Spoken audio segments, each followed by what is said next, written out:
magandang araw sa inyong lahat. Yun ho ay nandini ako sa manggahan. Ipapakita ko ho sa inyo ang paraan kung paano magbumba ng mangga.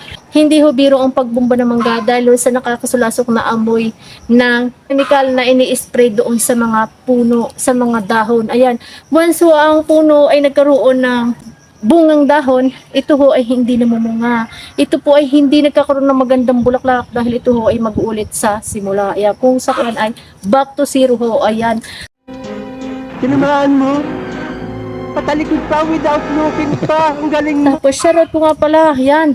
Yung aking mga kasama sa Kamatik, ayan, nangunguna ng aming magandang owner na si Maya, si Papa Berting, si Papa Ba, si Saira, si Kisses, si Suki, si Kabote, si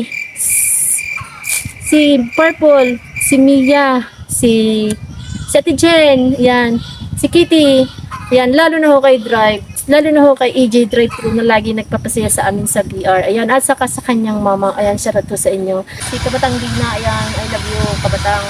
Ayan, ngayon ho ay ipapakita ko na ho sa inyo, ayan, Excuse me po.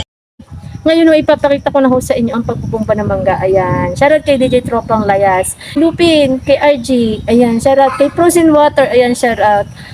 Medyo ho ako ay, lalamunan ko ho ay medyo nangangate, ayan, kaya naman po tayo ay magmamadali na, ayan, ako ho ay may manok po talagang nag-i-interrupt. Ayan, sarap sa manok na ito ngayon ho ay tayo ay manonood kung paano magbumba ng mangga. Ayan.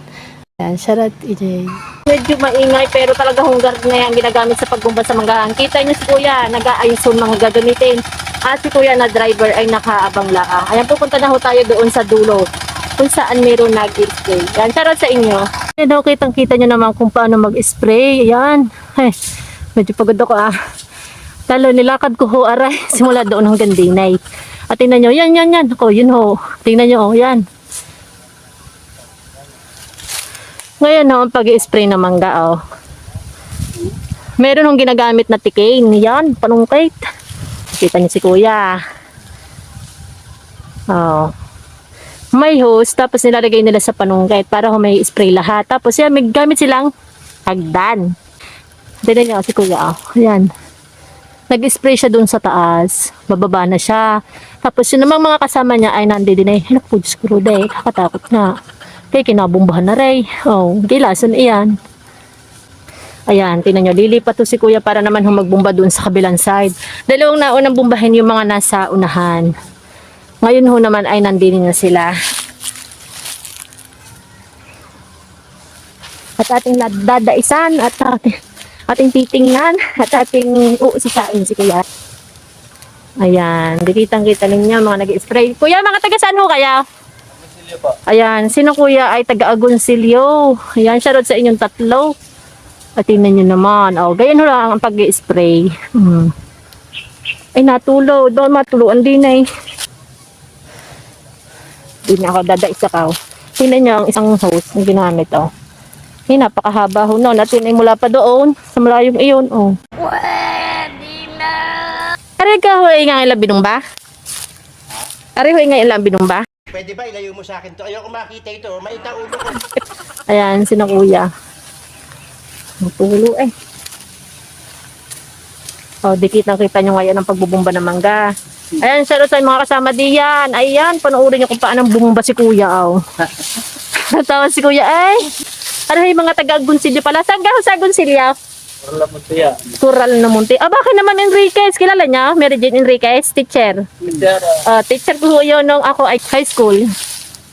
Sarot pala kay Ma'am Mary Jane. Sarot sa mga taga-Coral na Monte.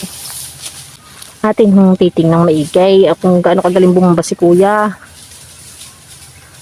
Yan ko hinihingal Nilakad ko mula doon Sabi ko baka hindi makaabot, ay sayang. Ay Kuya, kaway naman ikaw diyan. Kuya! Kuya ikaw din, ba? Ano pangalan niya, Kuya?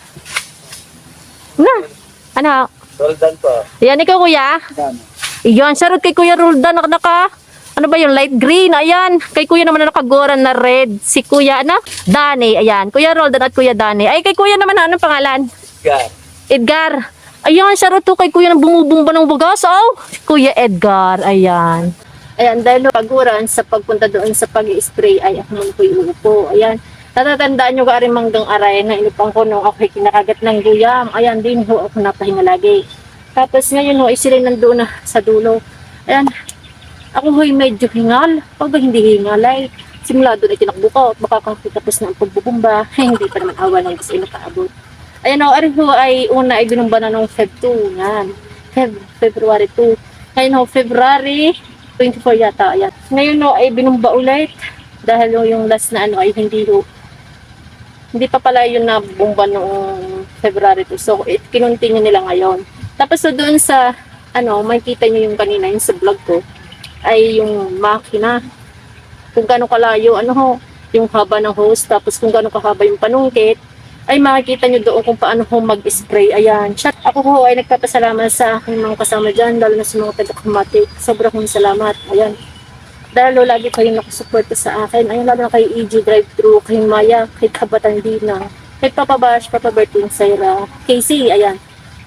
Si Lupin din. Ayan, shoutout kay Scout Ranger. Shoutout sa inyo. Ayan, medyo ako ho ay natuluan din ng spray. So, pamaya ho ay tayo ililigo. Dahil ito kong spray ay lason. Ayan.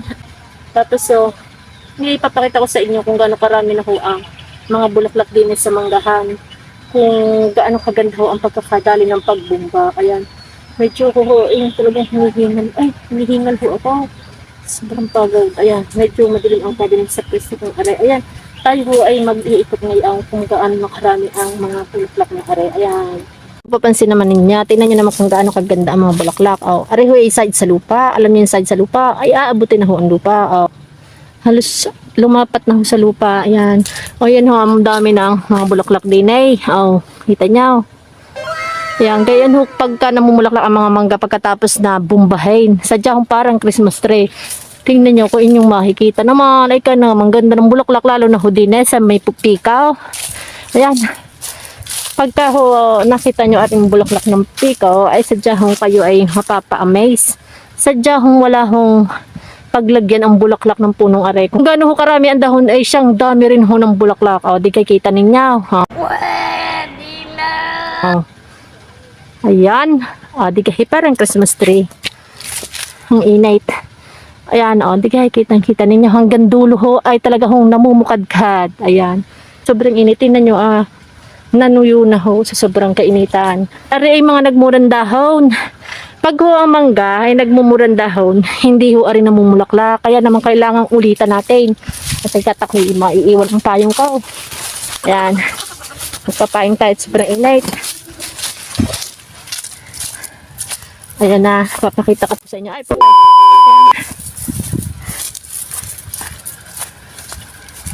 Ayan na, digay ka, daming bulaklak. Papakita ko sa inyo yung lugar kung saan nakatayo yung magbubumba. Kung gaano ho ang layo, doon sa pinagbumbahan na iyaw, kita nyo yun, kung gaano kalayo. Papakita ko sa inyo si kuya, para clear. Zoom natin, Ayan sila kuya, ang layo ho niyan, mula Dinay. At arin naman ho ang pinakamakina. Kung saan nandoon. Ayan na ang hose, bigay simula doon. Hanggang din ay malay. Simula din hanggang doon. Yan. Yan ho, ganyan ho ka higpit ng bumba. Ayan medyo maingay ho talaga. Ang makina ho ang ginagamit sa pagbumba. Di kagaling naman Papakita ko sa inyo ng malapitan. Kaso kailangan ho kayo maingay. Yan. Ari ho. Yan. Okay tanya. Yan ang ginagamit pag nagba ng mangga. Ayan, dalawang makina ho ang ginamit. Tapos yung mga balde, yan, yung mga puting yan. Hingal ako. Yan ho, yung mga may laman na chemical para po pang spray, para po pang papbulaklak. Ayan, para bumulaklak ng marami ang mangga. Ayan, dahil ho nang nagbumba, kailangan ho natin tapyasin ang ibang parte ng sanga. Nga pala, pag ho nagbubumba, kailangan ho magbawas ng sanga. Kaya naman, ayan, kaya may makikita ho kayong mga putol na sanga. Ayan, di ba? Kasi halos magtagpo na ho, halos magtabi na talaga. o magdaiti ang mga sanga, kaya kailangan ito ay bawasan. Kailangan bawasan ang mga sanga dahil ito nagdadait na o kaya ay naglalapit. Ayan, ipapakita ko naman sa inyo ang mga itlog din at saka mga bibe. Ayan, kita nyo gaho ari itlog na are.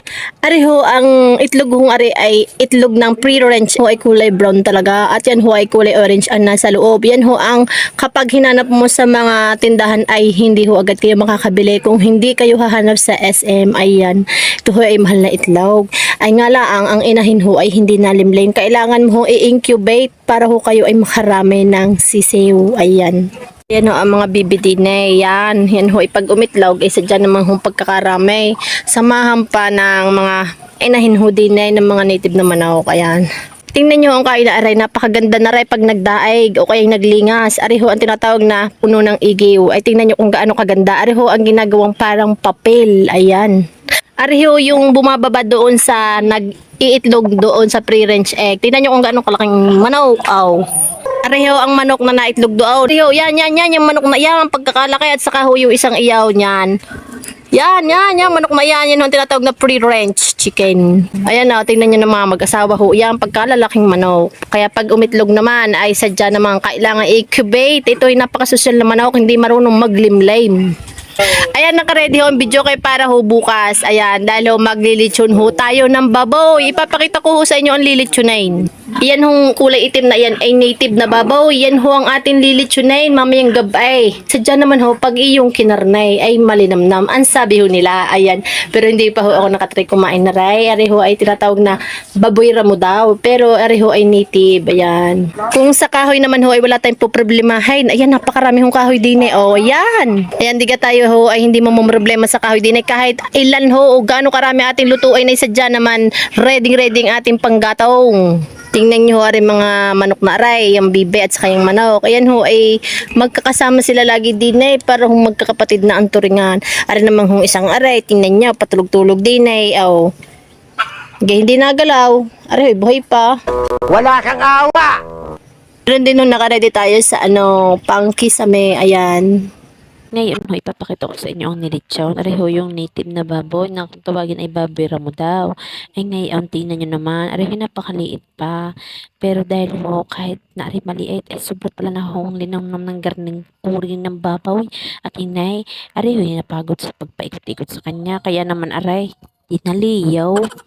Opo, papalam sa inyo, huwag niyo kalimutang mag-subscribe and then like and then watch and then don't forget to click the notification bell. Ayan, sobrang salamat sa mga nag-subscribe at magsusubscribe pala ang ayan o, nawa ho ang bawat isa sa atin ay bigyan ng maraming blessing. Ayan. Bigyan ng maraming blessing. Ayan, sobrang salamat po ulit. Ayan.